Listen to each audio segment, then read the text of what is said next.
Защото обичам да програмирам роботи. Ами, защото обичам да строя роботи и да ги програмирам. Аз обичам да строя роботите и най-много обичам като на полетата да правя задачите. Аз обичам да идвам на роботика, защото учим много хубави неща. Защото програмирам, правя лего модели. Ами защото искам много да строя роботи.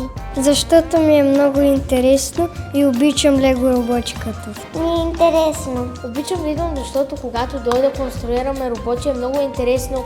Всеки път, когато имаме различни теми, различни предизвикателства и когато разговаряме с различни сензори. Защото казвате въпроси, които ние не знаем и може да научим добри неща. Най-интересното ми нещо е да строя.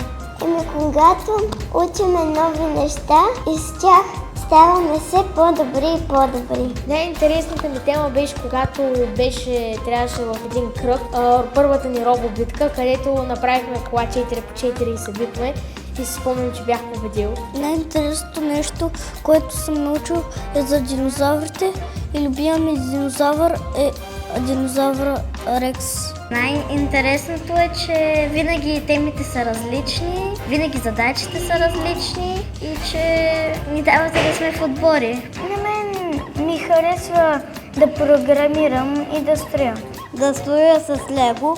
Да строя с лего. Да отговарям на въпроси. Би искал да построя някой много голям робот, да ми пази стаята. Бих искала да построя робот, който може да работи в хотел. Ще готви, ще поднася храната, ще чисти. Мисля да дава безсмъртни сърца, да няма край и да го вмъква в човека. Робот за чистене. Ще почиства къщи. Аз бих искал да строя робот-котка.